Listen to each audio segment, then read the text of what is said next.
Well, it's a good evening from the studios at Radio F88 in Brisbane, Australia, and naturally Thursday night. It's my privilege to invoke my co-host in the UK, the privileges of modern technology. Our guest is in the middle, and also he's from Australia as well. So we're going to have a bit of Australian accents tonight. So fantastic. Oh, mornings over there in the UK. So without further ado, Andrina, carry on. Thank you, Jeffrey. Good morning, everybody, or good day. Welcome wherever you are in the world. And thank you for tuning in to Dreaming the New Dream. Today's the 27th of February, so, a couple more days and we're into March, would you believe? So, without further ado, today we have Michael Gray Griffiths back on the show, host of Cafe Locked Out, and you're a producer and a playwright. And you're also a warrior for truth, free speech. And I just like to honor and acknowledge the wonderful work that you're doing, interviewing people that are telling their stories and what's really going on in the world, because there's not many out there like yourself doing what you're doing. So welcome, Michael. And it was only just 2 years ago that you were on a show, not long ago, it seems. 2 years, wow. Yeah. Getting on that fast. Yeah, totally. So anyway, it's lovely to have you back on. So with all what's going on since we spoke 2 years ago, and we know we're in the greatest time of history of change, where would you like to start today? Because there's so much, I'm not quite sure where we're going with all this. There's so much going on. There's so much untruths out there. There's so many people in higher places that are just telling lies after lies after lies. So where would you like to start? And I know you've got some fantastic stories or real life things happening for people that over here, some of us can't comprehend what's going on. Well, first off, I personally believe that we're in some sort of spiritual war or World War III or something going on. But within those wars, there's smaller wars. And one of those wars was the COVID war. And the battle was to basically get it out there that these vaccines or gene therapies were dangerous. And I think we've all done that. We're going from the big guys, the Peter McCullochs and Robert and down, the major podcasters, yourself, us, people talking to each other. Because in Australia now, it's only 5% are still taking the boosters. So basically, I think they bought enough for 10 for all of us. And I think most people have reached 6 or 7. 10? Yeah, 10. Yeah, it was when it came out. Someone showed me their passport, and I think there was 10 spaces on there. And one of our health ministers, Kerry Chan, I remember her saying, "You'll be taking you'll be taking vaccines for the rest of your life like this." And so, where are you now on your vaccine journey? Oh. And yeah, she was mad, man. Honestly, you look at her face, and she's like, there's just this.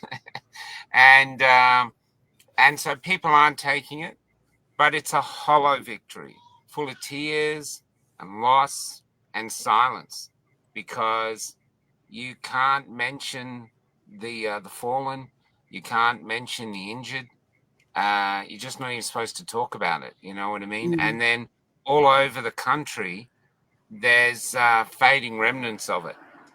Like staying apart keeps us together signs fading on some shop, or signs telling you to don't enter the shop unless you're masked up or if you're sick. And but it hasn't stopped other vaccines. There's another one at the moment, is the whooping cough. And I can't tell you how many parents, grandparents I've had reach out to me. Yeah, I've cut my hair since then. How many grandparents have reached out to me saying that they can't see their new grandchildren because the kids, they won't let them see the grandkid until they take the whooping cough vaccine, and nobody wants to take it. And so they're still going with other things, but That was actually Jim Ferguson did a 24-hour podcast, and we were the Australian version of that. So we were there. That was in the bus. Can't remember where. But that's what I'm seeing there. There is Australia at the moment has sort of an undeclared silent civil war going on, where most of the public now believe that we were duped or there's something really strange, but they don't talk about it. But the government's kind of aware of it. We defeated the Mad Bill, and then when they had a referendum called The Voice, and the government threw everything at The Voice. Celebrities, $500 million. All the CEOs came out telling everyone you're racist if you voted against it. And well over 60, in some states, 70% of people said no. And what I think happened was they were in the voting booth. They had no camera in their face, no one threatening their job. And so they just told the government to go get effed. I think that was... What our current Prime Minister does, but what they all do is they underestimate the people. The first time through, the first COVID was like a Pearl Harbor attack. The town's sleepy, and suddenly there's a pandemic. What's a pandemic? And then this, and there's guns in the streets and rubber bullets and pepper spray, and all that was to frighten the people into complying. So every time they shot one of us or they arrested a pregnant woman in their house, it was all about making sure the rest of the community complied. And I took that at a Melbourne Cup Raceway. So you can see the police and the little girl, and this is what the police were around us, always like this, always separate, always gloves, always masks, as though we were filthy. And here's this young girl blowing bubbles. I don't know what her name is, but her mum let me take the photo and use it. Yeah, that says it all. Yeah. What I don't understand is why the police officers here and in your country, especially in England, why they went from being protectors to oppressors. I mean, in England, the constables, I believe, have the right to say no to any order they're given by a leader if they feel that it's incorrect, you know. And yet they go, we're watching them arrest people who are praying, you know, praying in their heads. And it's just bonkers. And then of course, you all the migrant stuff, and you get arrested for putting a UK flag on your Facebook page and you end up in jail. I mean, how are you coping with that? I mean, it just, from here, it's just going, this is England. How can this possibly be happening? What's it like being there?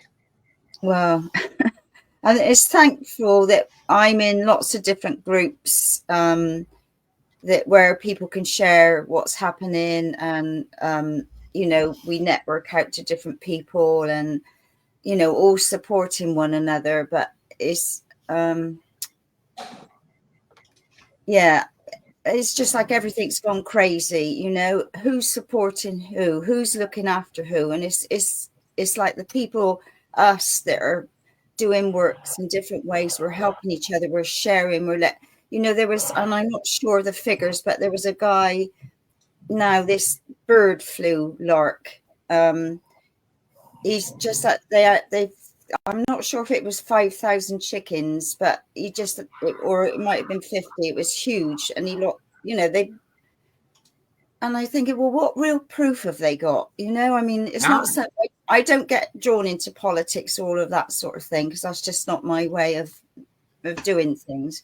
But yeah, I just, where's the real, you know, all these leaders telling lies, they're not telling you the truth, and they're getting paid unbelievable amounts of money, and there's the other end of the scale.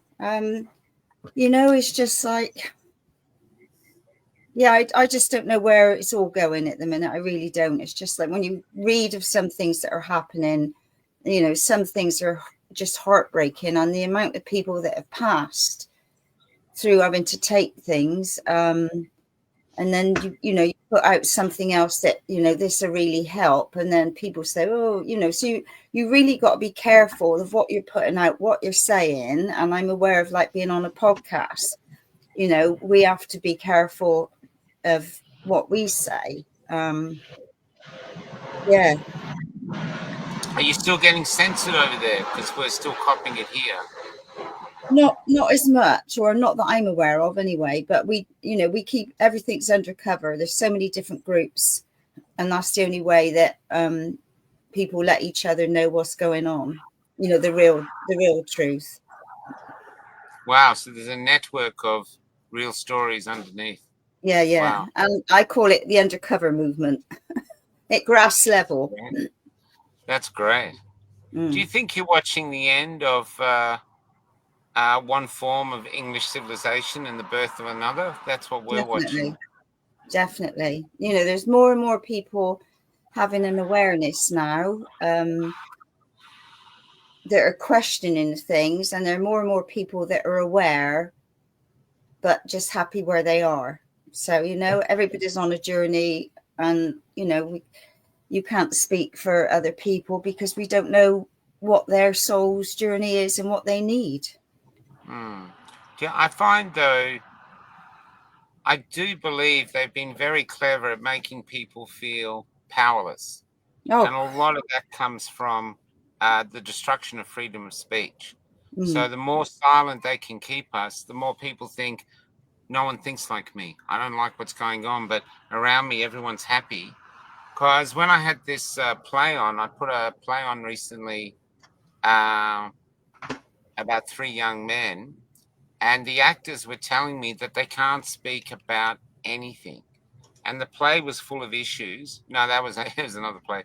The play was full of issues, and their actor mates wouldn't come because their actor mates were scared. If you're affiliated with art that's challenging or just dealing in the truth, if someone knows you went there, it could backfire on your career. So people are scared of it. And it does my head. In that picture they just showed, Maroon, that's one of my plays. I don't know if I get it on here. The theatre's pretty cancelled by the theatres, but that's in the UK at the moment, or I think it's there and going up to Scotland. King's College, I think it was. King's College, London. Yeah. In London. I'm not sure where. Then Windsor Walk. Right. Yeah. So that's been the highlight of this week.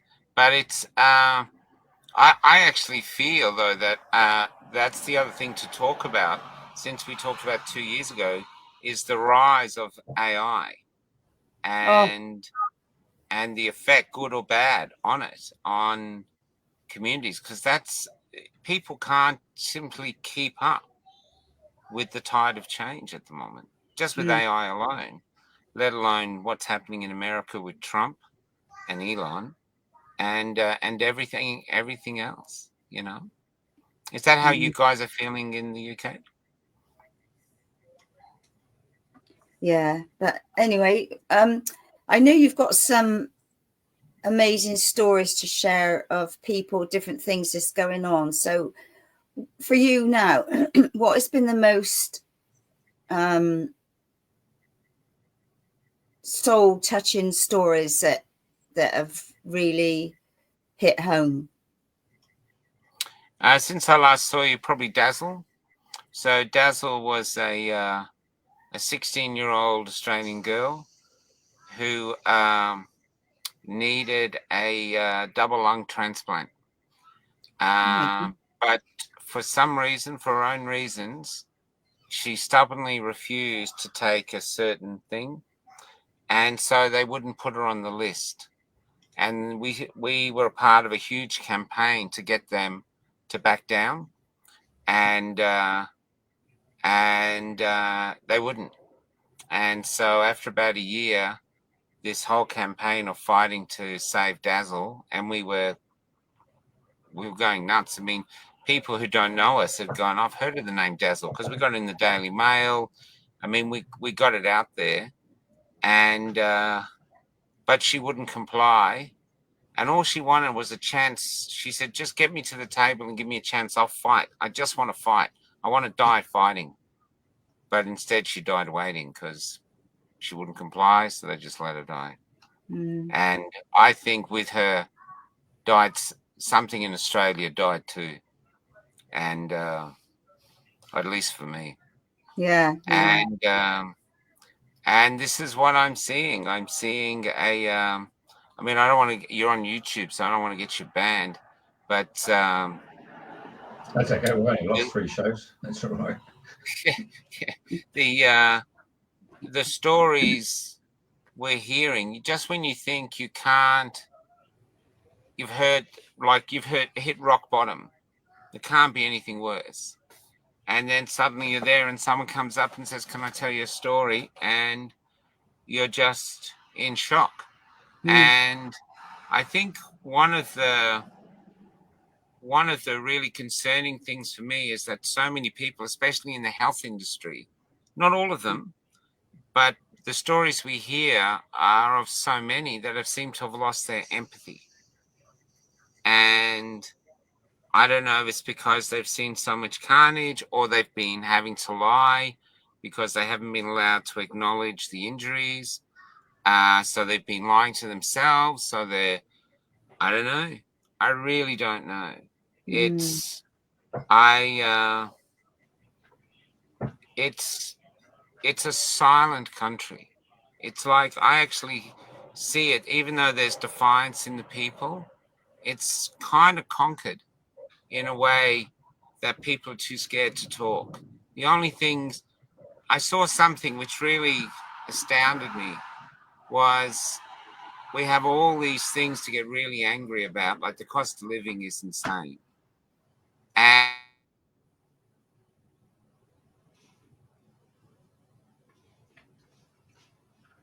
What's happening? Gone off. Yeah, lost your sound. You've been silenced for a minute, Michael. Probably not the first time. So there were so many things to get angry about. No one gets angry about anything. And then some people found an injured magpie, brought it home, healed it. Yeah. And it got on with their bird. It got on with their dog. And then the government came along, or a department of the government said, no, that's a wild bird. You're not allowed to have it as a pet. So they removed the magpie. And the country lost its mind. Really? They're screaming. It's like, and what it was communism. Because this is what I see. The government said, you can get angry about that and we'll be okay with that. So you take all your anger out of that. So here's this bird that most people should go, oh, well, who gives a shit? You know, bird flu's coming. You're going to ask people to shoot it next week. They lost their marbles. And I think it was like a pressure relief valve. They were just getting all their angst out. It's something they were safe. And the word safe is being used to bring in amendments to the hate speech laws. Everything's about keeping us safe. But I think, as I thought when this first happened, the real problem is cowardice. People are not prepared to put their head above the parapet and go, this is wrong. We can't have this. We're Australians. Shouldn't happen like this. They're just not. So they're just adapting. They're adapting, and in a way, what's been installed now is a new norm. And in this new norm, your partner can suddenly just drop dead in the kitchen, just kaboom, which happens all the time. And you just go, oh, well, and you just bury him and then you shut up and you just go on with your life. Yeah. And that's new norm. It's like, I actually tell people, you're living in a death camp. They realize that the actual, the death camps with all the starving Jews in, that wasn't good marketing. It would look bad on Instagram. So now we live in the death camp. People can die wherever around you, and the rules are, don't speak about it. Yeah. But it makes you wonder, because you know, we know of nurses and doctors that have conformed and didn't want to, and all of this malarkey. But you know, when are they going to suddenly turn and say enough? You know, we can't play this game anymore. We can't tell these lines. We can't kill these. You know, all of this. When is there going to be this flip around? I don't know. That is You a know? great question. That's a great question. I thought it would happen all of a sudden, like one death too many, and then suddenly be like the Berlin Wall coming down, and everyone would be angry and demanding answers. But as to date, no, it hasn't happened. Yeah, and they're all bottling it within. That's, you know, which we know. You know, if you suppress your emotions, you know, you get all sorts. You know, if you don't deal with it, you know. And there's, I think, I can't remember what I shared, but there was a while ago, and I put something up and I said, look, there's so many of us out here. If you want to talk, if you just want to have a cup of coffee, or if you want to reach out, or you don't understand, you know, there's many people around that can help. You know, there's different groups and different places. So, you know, there's sort of little networks here, there, and everywhere over that, you know, things are happening. But for me, it's like, God, what's it going to take? You know, like when you talk about, I've had texts offering me shingles, flu virus, one Ovid, double Ovid. There was something else. Or anyway, I don't know. And I was thinking, you know, and I say to people, if I could give you the greatest tip in the world, don't have any more. Or do your research, check into it. Just be more aware that you're a customer. End of story. You know, Yeah. and I've worked in the mental health as a ward clerk many years ago.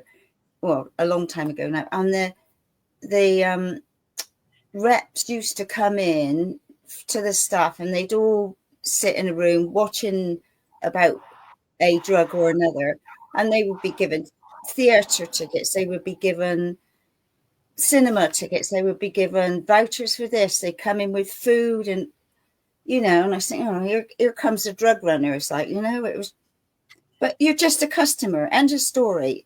And then I had an experience. I went to Egypt. I came back in mid-October, and I came back. I somehow got double pneumonia over there. I was absolutely fine. And then when I hit Egypt, I just went, and I ended up so ill that I had to have drugs, which has really affected my well-being. But I'm glad to say I found the most amazing guy who's a kinesiologist and chiropractor, and he's been helping the effects of the drugs. But I know at the time I had no choice to take them, because it was that, or, you know, well, that's it, end of life sort of thing. Wow, you were that bad?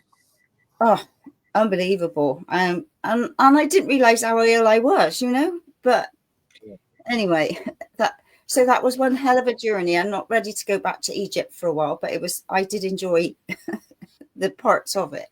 But it's the side effects of the drugs, and like, I can only say now that I'm feeling, thanks to this guy, more alive and more vibrant than I have done in a while. All my hair's dropped out. I am very blessed that I've got a good head of hair, but I tell you, my hair has come out in handfuls. I've been in tears. Wow. And different things, and it's the effects, because I'm an elder. Things don't heal quite so fast as when you were younger, so it's taken a toll on me. But I'm glad to say, you know, heaven sent was this person, and I just feel so amazing. And I think, you know, if I was going abroad again, like somewhere like that, I'd have to take more stuff in my kit bag than I took with me. But yeah, the side effects of some of these things, you know, it goes on and on and on and on and on. Well, you'd rather have what you got, unless it comes to a critical point, then you've got no choice and you've got to take these things. Anyway, that's my little rant over. That's all right. The other thing we're facing over here is we're getting a lot of migrants in. I had a young person tell me the other day they went for a job. They applied for a job online, and it was to be the ticket collector in a theater, you know, and All right. and they sent a thing back to tell them, oh, you know, we've closed it now. Now we're going to go through all the applications and pick some. And it's only checking tickets. 9,000 people applied. 9,000. What was it? 9,000. Was it the pay was good or something? No, people. I'm speaking to young people who are saying there's little to no work, or there's piecemeal work. I talked to 3 young Australian lads. They were working, and they said they're working really hard, and then they got sacked and they got replaced by migrants who are obviously working for cheaper. And it's nothing against migrants. I mean, to me, it's like, you know, they come in here, they're given a chance, they're working like crazy, they want to make the best of it. But there's so little on offer, and if you're over 50, especially a bloke, good luck finding a job. You know, there's just all these people really, really struggling. Even like I'm in the country towns.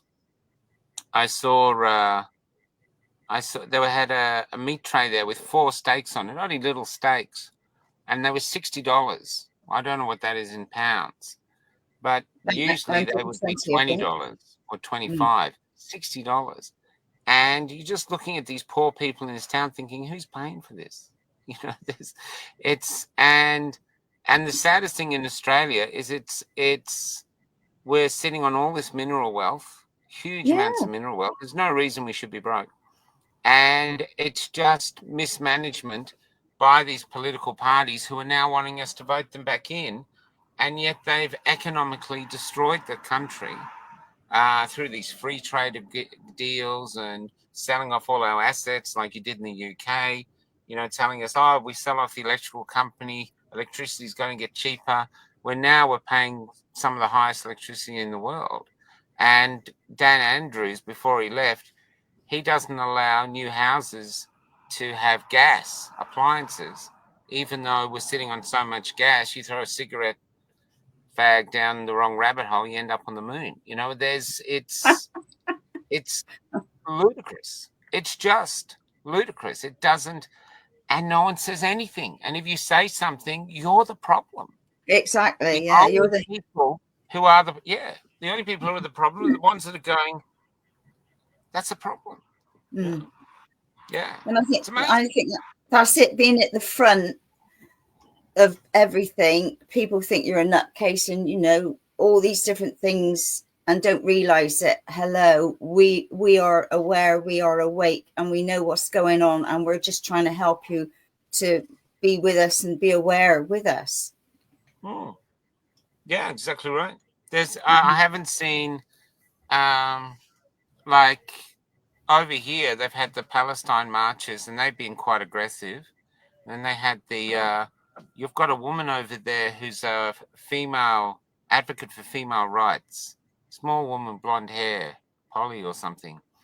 Anyway, she came over here and the trans had a march against her. They threw red paint all over her or tomato sauce. I mean, they just attacked the hell out of her. And all she was trying to do was be a traditional feminist, you know, and saying, keep the men out of the toilets. And the attacks were savage. Exactly. But I was in most of the marches for the Freedom Rally. We were never aggressive.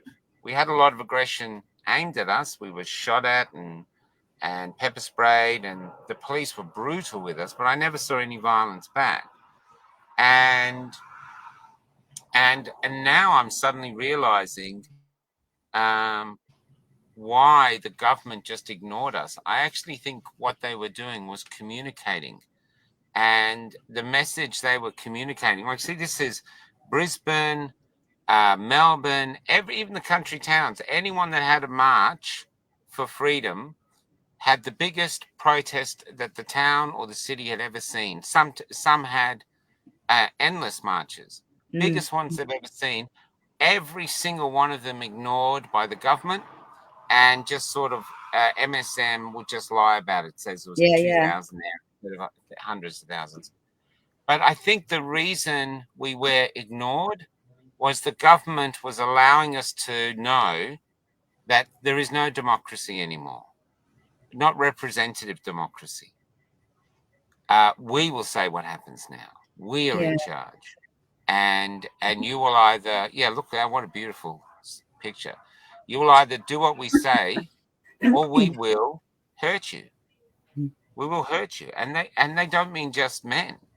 You know, the images are still with us of them hurting the grandmothers.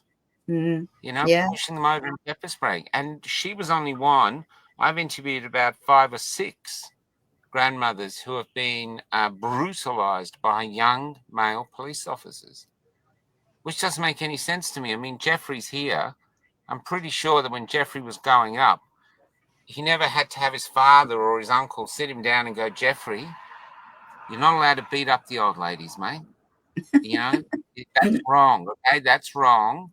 You help them pick up their shopping after they've dropped it. That's right. Or you stand up and you give them your seat. But you don't whack them. You don't pepper spray them. And yet, that's what's happening. And these young men, for some reason, they think it's okay. And they go home to their families or their girlfriends or even their fathers, and they've been beating up grandmothers. I can't fit that anywhere in my being. No. As a man, I just can't comprehend. And these are the good guys. I can't comprehend how to do this. Yeah, that's interesting. You see the Australian flags upside down. A lot of the flags, there's quite a few upside down. We learned that it was a call for help saying country in distress. I don't know if anyone, I don't know if it's even real. It just sort of spread through the camp. And that was epic. So MSN said that was 10,000 people. Incredible. But there was I don't know. Yeah, that's if you ever want to count to 10,000, that's what 10,000 looks like. There was actually, we're not sure. It's probably about 400, somewhere between 400 to 1 million people. So this was the people heading towards Canberra, and I talked to a politician called George Christensen, who was in Parliament House. And he said that a politician, he won't say who, came running up to him terrified and said, have you seen what's coming down the street? And I think they were terrified that we were going to pull him out of office, but we never did. We just wanted to. Yeah. But we just wanted, but we weren't an army. If you actually, I was trying to document who these people were. They were just dead ordinary people who had a calling to come to go, no, this is wrong. We're a democracy. You can't take away our freedoms unless you have a conversation with us. You can't just tell us you're taking away our freedoms. That's like it's an optional extra. It's not an optional extra. This is a fundamental right, you know? So, yeah. You know, when you came on last time, I made the comment that these people who turned up, they were very special people in the sense that they may have switched off all their mainstream media, TV, radio, and newspapers, weren't indoctrinated by their mantra. And so somehow or another, there was another frequency that was above mainstream media's frequency of getting that message out. You know, I mean, mainstream media's taken a leaf out of Joseph Goebbels, isn't it? You know, keep the mantra. So these people came from all over Australia. We're listening to a different frequency, and they came in on a spiritual plane. That's how I can only best assume, is that they were guided and governed by their higher selves in conjunction with the spiritual realms to come and say, hello, this is enough's enough. And that's why I feel quite tickled pink to actually have you on the show, because you, as I mentioned 2 years ago, I said we had a 60 Minutes Channel 9 show with some really great investigative journalists. And it was George Negus and Ray Martin and Anne Leslie and Yana Ben. We don't have that anymore. And to me, you took up the mantle and you traveled around Australia and Florence, and you did the investigative journalist. You actually went and talked to people in their own homes and their own little villages and their towns and the beachside. You got the story from the general public, and unbelievable. It's fantastic, just what you've gone and done. And it's testament for you to be on the show tonight and get that message out that there are people out there who can do what you've done. Can we take the show? There's a lot of good people in this country. They're just confused, because you've got to remember, not only did MSN turn against them and the government turn against them. Yeah, there's Kelly, that's my new partner, there's the bus. And the courts turn against them, but the church. I mean, there was one church in a town called Portland. Oh, there's my Starlink. In Portland, that had a big banner down the side. I'll leave that there. That pub's famous. I'll tell you why. There's a big banner down the side that says, "Jesus wants you to get the jab." Which version of Jesus, I wonder? Yeah. So in our day, Jesus would go with the lepers, but only if the lepers were vaccinated. Oh my God. It's mental. Oh. It's mental. So this pub is called the Caledonia Hotel, and he painted the flag on the roof. And the council, it's a heritage listed hotel. It's very old, had a lot of bush rangers and stuff like, it's famous. They wanted him to dismantle the entire pub.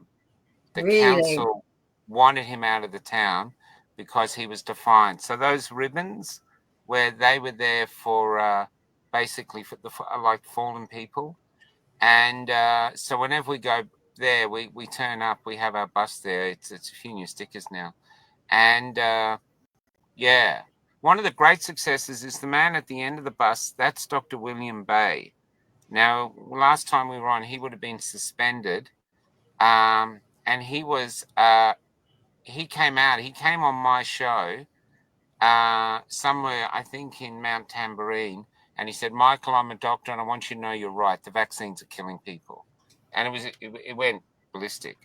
Anyway, he got suspended. He's been APRA has been after him for ages, and he finally went to court a short time ago. He was up against, by himself, he was up against a KC lawyer, one of the best in the country, and 10 lawyers. 10? And he beat them all. He beat them all. Wow. Yeah, he won. There he is. God. Fantastic. Yeah. And he walked out and he gave his victory to God. Yeah. Totally. Yeah. Totally. And so in this marks the sort of time where they're trying, and that's what's happening. See, there's that thing about the church sounds funny, but in actual fact, it's an attack on God. I'm actually beginning to wonder if what they actually did was, if you think back to when it happened. Usually, like say with the ferry disaster you had in England, where the guy left the back of the ship open and the ship sank. This was years ago. But the leaders refer to God. Let's keep the families in our prayers and stuff like this. When COVID came, our leaders in Australia never mentioned God. And the churches were all closed. But the vaccination centres were all open. And the new mass happened every morning at 11 o'clock, where they'd come out in their suits and they'd tell you about all the people who had died, safe and effective, safe and effective. I think they were converted. And I think what happened to some people is down here where they keep God. Well, basically the state clearly communicated with MSN, God's not up to this, mate. Yeah. The trust the science. And that's what trust the science means. You can't trust science because science is never fixed. It's always changing. It's always testing itself. Science is a question. And so when you're saying trust the science, that's dogma. That's have faith. I actually think they converted people. And it makes me wonder if that's why people on the other side can't talk to us. Because you cannot debate religion with people. You see that with the Muslims. You can't talk a Muslim out of deciding he doesn't want to follow Allah. The same with a Buddhist, same with a Christian. You're not going to logically talk Jesus out of their soul.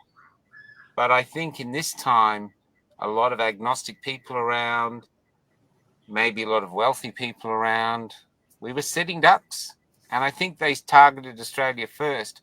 But I think now, since we've talked, they're targeting the UK. From what we've seen over here, with this new Prime Minister you've got, they've just been going bonkers on the UK. Yeah, it's tragic to watch from here. Yeah. Coming back to You're a great country, you know. Coming back to this guy here, Dr. Bay, yeah. Yeah. Because I remember you going live when you came out of the court, and it was on a Friday from memory, and then because he'd been just doing, he was a driver for Uber, wasn't he, just to keep afloat? Yeah, Uber Eats, yeah. And then, Uber Eats. And then come Monday, the two leading protagonists from the medical board and PRA, those two individuals, they stepped aside and resigned. So I'm not too sure whether or not, because he had that victory, that meant he was open for civil defamation and other costs associated against those two individuals. Yeah, he won costs, and so he's won costs, and so he's expecting and then he's going to sue them. So there's expecting he's going to have a big payout. What we're hoping is that, I think, in the same for England, it'd be same if a lot of these deregistered doctors actually formed their own community of doctors. I think they'd be so busy, because if William got a job in Hitchinbrook Island, he was there for like 2 days, and then they sacked him because the surgery or the clinic had so many emails, obviously, bullshit ones, and the guy who ran it got scared and so let him go. And but I think, and we have so many nurses too who don't want to work in the system. Basically everything, naturopaths, you name it, we've got it. Like an army of health practitioners. We could set up our own health system. Yeah. And it could even be public funded. I mean, they wouldn't, I'm not talking about breaking bones and stuff like that, but I'm just saying there'd be business there. People would go. Because what I want from a doctor is one thing: your version of the truth. Tell me, Michael, you're smoking too much, but I've quit. Michael, you're drinking too much. Michael, you're fat. Michael, you've got cancer. Michael, you're going to die, get your fares. But tell me, be honest with me. And that's what happened in the last 4 years. The doctors were seen to be lying time after time after time. Do you think it's facts? No, it can't be the facts. But it was. And so how can we trust them? That's a sacred trust has been broken, and they broke their Hippocratic oath. And what we found over here, to our horror, is that since the 1970s, doctors in medical school don't pledge the Hippocratic oath in Australia. Really? They don't say it. It's assumed that they'll follow it. But in actual fact, if they pledged it, that would be a contract that they'd stick to, a spiritual contract. But they don't pledge it. So they're free to basically just be what they are, which is sales reps for Big Pharma. I had a medical guy the other day. There's a lot of people now talk to me, but they're too scared to speak. So I write down what they tell me. And he said, it's all about money, and it's all about maintaining illness. They don't want you to get better. They want you to remain slightly here, because then you are a golden goose. You're on statins rest of your life. There's a lot of people now.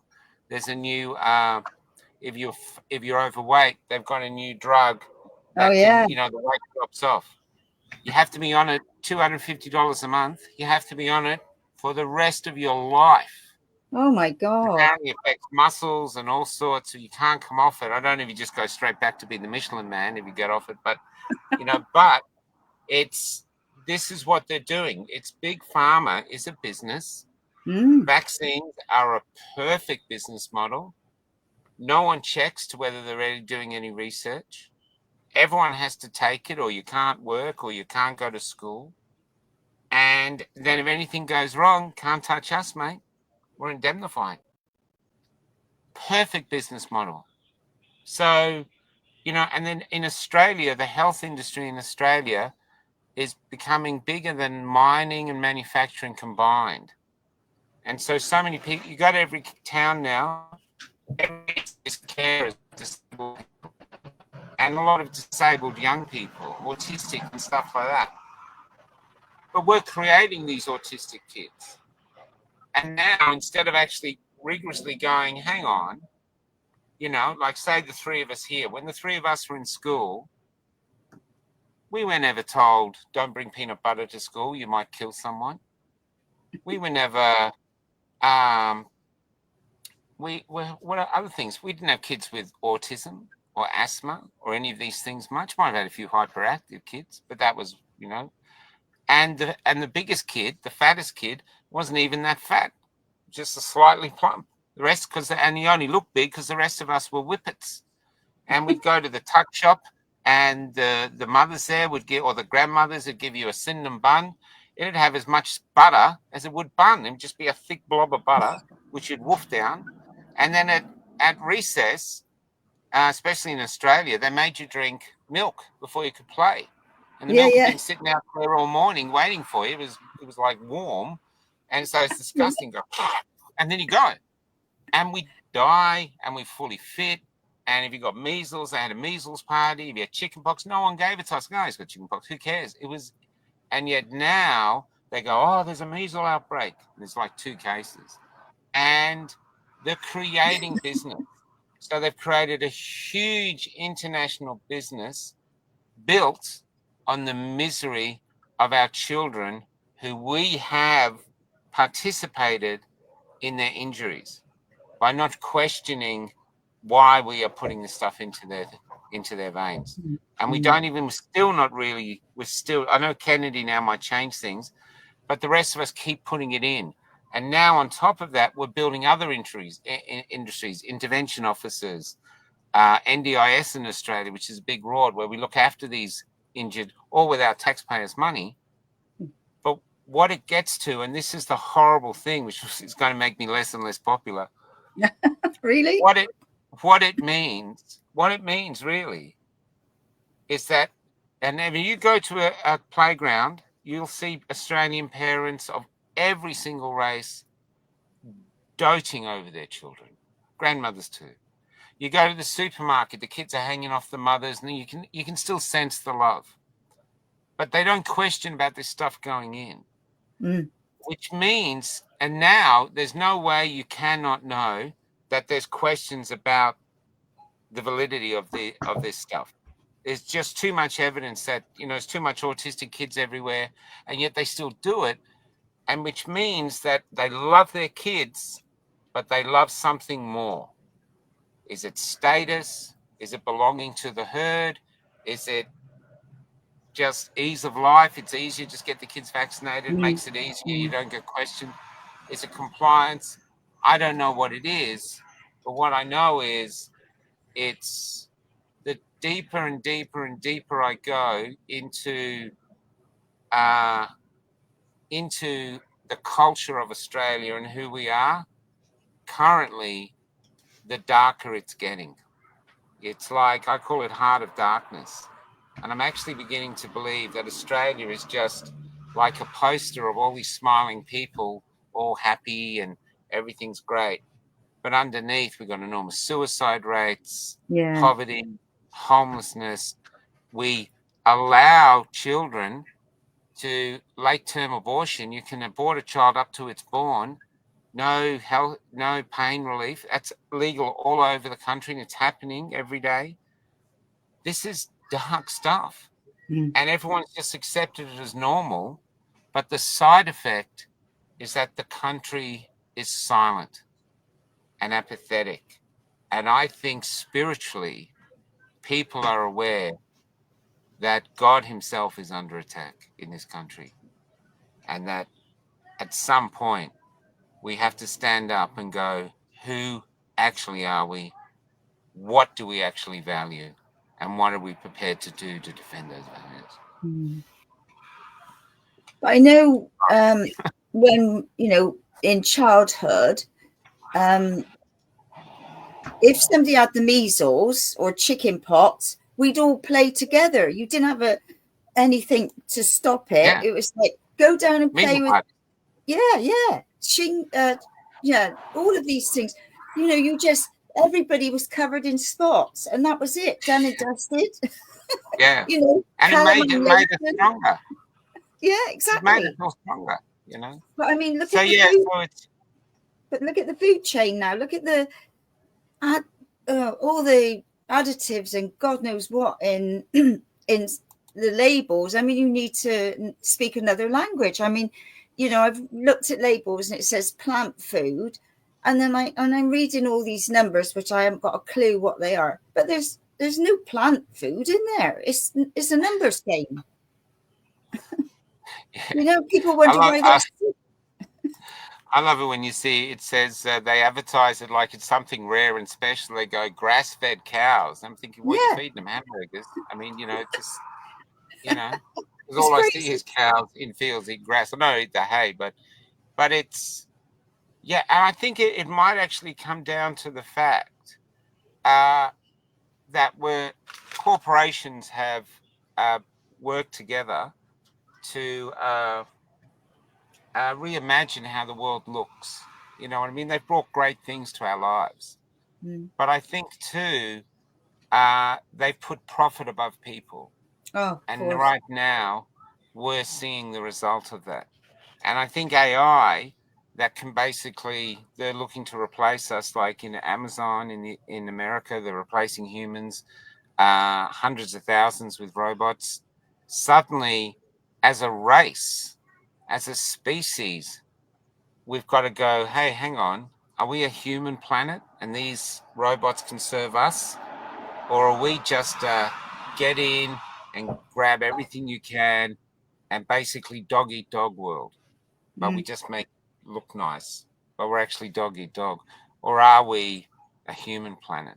Because when I look to the UK, you guys ended slavery. I know you had your empire, but in reality, if you look at other empires, you were one of the most benevolent. You did great things. And I think that's why the world's grieving for England, because you guys were a great country. You weren't perfect, no country is, but you were great. And you were stubborn, like holding on to your royalty, whether people didn't believe it or not, you held on to these traditions. There was a stubbornness to you, which was also admirable. But now we're just watching it being destroyed from the inside and destroyed by its own leaders. I mean, even your poor farmers and everything, it's.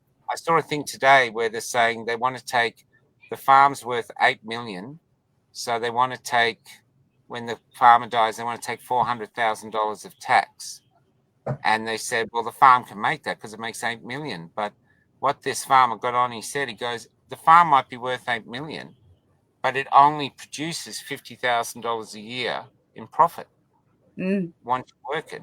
And so that $400,000 has to come out of the 50,000. So it's not sustainable. So the next generation will have to sell the farms. And over here too, I've got another man approaching me, and there's underhand things going here to get rid of smaller farmers and bring in the corporate. So it's an ongoing battle, that we put it this way. But I do wish a country as great as yours, because America's leading the way at the moment, but it would be great to see a country as great as yours. I mean, with your great poets and your great writers, your great thinkers, could stand up and actually start defending humanity itself against itself. Because we now need to stand up against our own humanity and say, no, we don't need that much money. I don't need 3 toasters. I actually need my child healthy. Yeah. And you know what I mean? Yeah. And I need my child to be taught how to think, not what to think. which is Exactly. over here. They're just being indoctrinated. No, Yeah. teach him what to think. And they can't teach him what to think or her what to think, because if the child can think, then the child has the chance of being free because he's thinking their own thoughts. Exactly. So this is what I'm seeing, yeah. Mm. Sorry, I'm a bit miserable tonight. Not miserable, but sorry. I've been watching Jeremy Clarkson with his farming show, Clarkson's Farm. Oh, yeah, He's done more for farming and getting urban metro cities aware of what it takes to be a farmer. I mean, for him to spend 12 months and then his bookkeeper consultant said, well, you made £140 for the whole year. Yeah. He said, if I didn't have my other interests, he said, how does a farmer bloody survive, you know? Yeah. And then you can see how that West Oxford Council, I mean, that's where the bureaucracy takes over, and because they're unelected, they can just go and walk all over you. So now we switch across to America and we see Trumpy boy putting together a football team of fantastic specialists in all different fields for the very first time, really going through and doing a complete audit on the whole structure and removing the bureaucracy and coming back to democracy. The question I'm waiting for is when they go into Fort Knox to see if the gold is there or it's not there, because the guy from... Do you think there's any there? No, I don't think there's anything. I think, and the reason I'm saying that is that MI6 agent retired, and he then wrote a book, which was the forerunner for... Exactly right, James Bond. And so it was all about Goldfinger and the gold coming out of Fort Knox, and he was actually revealing to the people there was a problem here. And of course, the other thing... You think that was a documentary then, not an actual James Bond film? They just filmed a documentary. Stole all the gold. Yeah, it was done in that way, isn't it? So I think the other thing is that for years and years, I mean, the gold was set at $32 an ounce, and then Jimmy Carter came in and he lifted the actual restrictions to a free-flowing gold. And as a consequence of more value of the gold, it meant that they could print more money.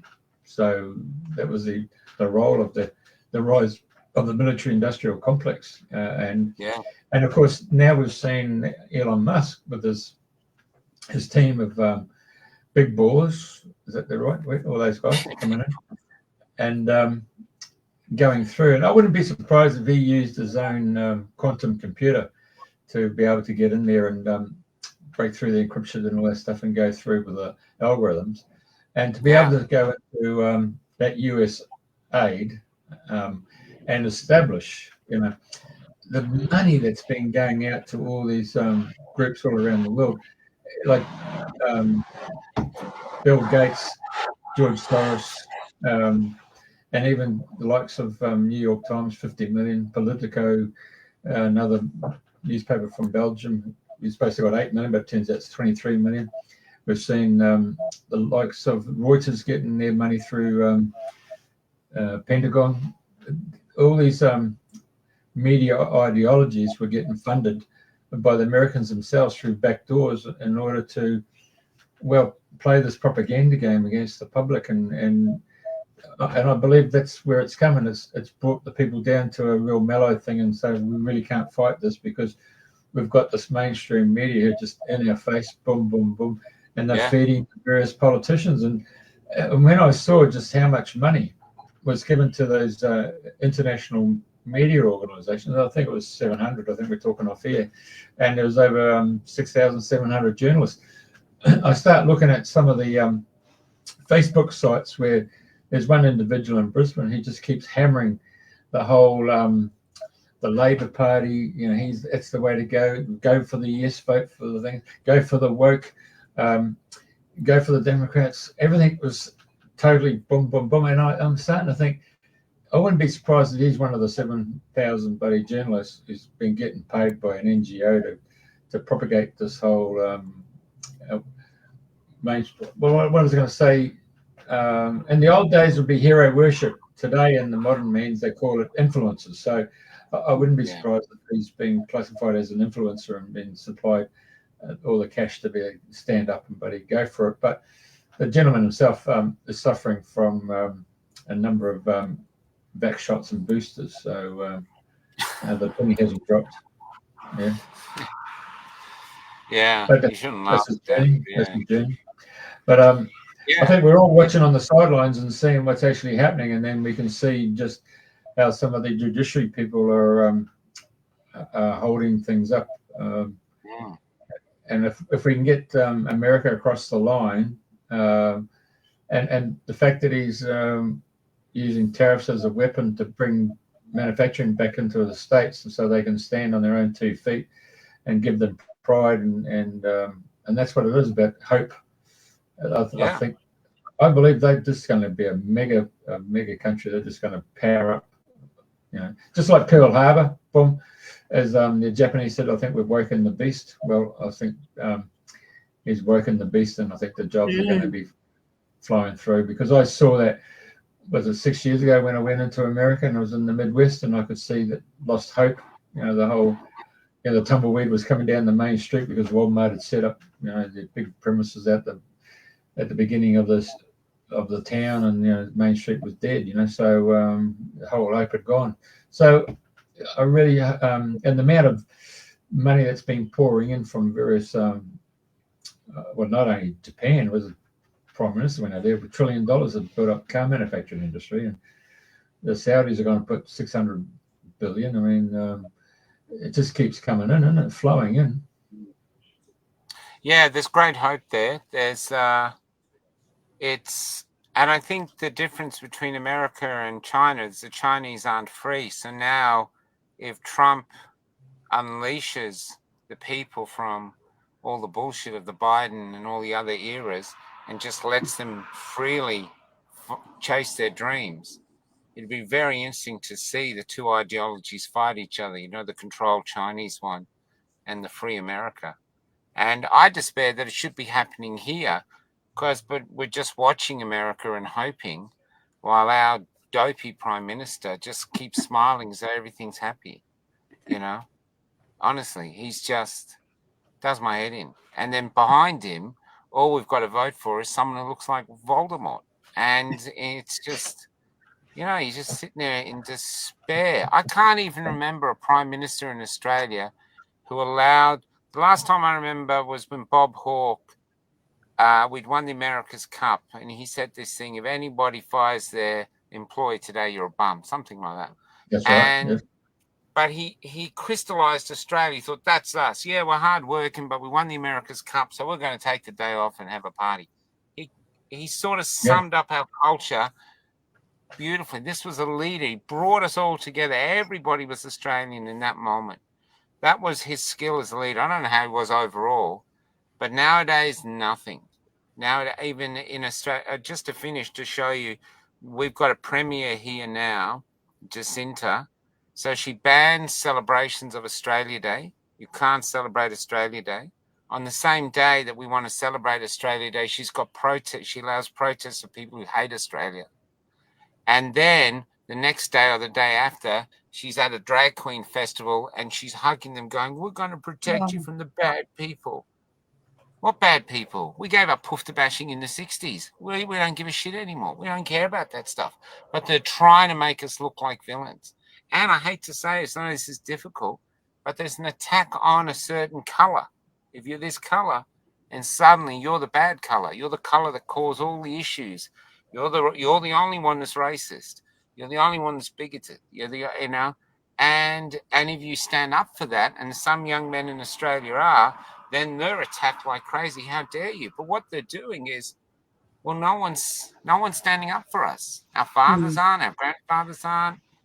We're here, and like it or not, the culture in Australia, there was Chinese here, there was Afghans here, there was all different races, even from the start of Western civilization. But the lion's share of the people that built this country were white people.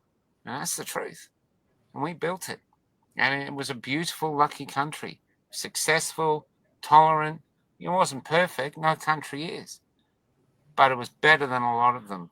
And there wasn't we had shiploads of people risking their lives to just try and get a sliver of our golden shores, just a taste of them. That's all they wanted, because they saw what we had was so good.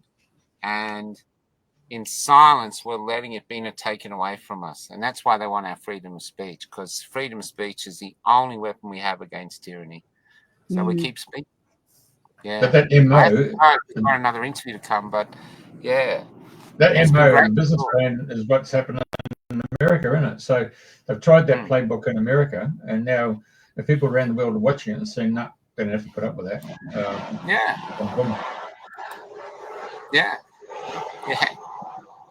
I've got a plane going over. Hold on. That's right. Very good. That's life. Yeah, I've got an interview coming up with a lawyer, so I'll have to go. But thanks for having us on, and thank you for the compliments. I don't feel anything special. I just feel like a worn-out man in a bus, to be honest. But thank you very much for the kind words. I really appreciate it. No, but you've got that inner drive and passion, and I just want to quickly go on. I just want to briefly say why I reached out to you was when you did a 24-hour show from Australia back in October, November, and you put something together, and then the gentleman over in the UK said, let's do it again. And for me, that's the new paradigm. That, to me, was the jigsaw puzzle. All those people spread out all over the world, didn't think they had a voice. We know that 1 million people turned up, or thereabouts, in Canberra without mainstream media telling them to go. They all turned up, so they're on a frequency that told them to get there. And then you guys have done something that brings back to a whole new level of communicating on this realm.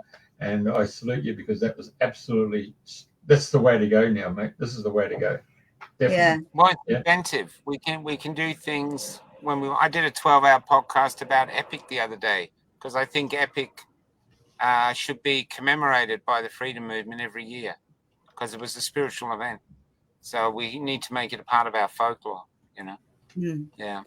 Well, we are the change makers. So, undercover agents, we're just slowly rising up. So, we got to keep our hope, our faith, and our prayers going, that we are at the front making the changes. So thank you for what you're doing. Thank you for taking the time out. It's been brilliant as ever. No problem. God bless. God bless to you. All right. Take care. Bye, Michael. Thank you. Bye. Okay, everybody. Same time, same place next week. And thank you for all joining us.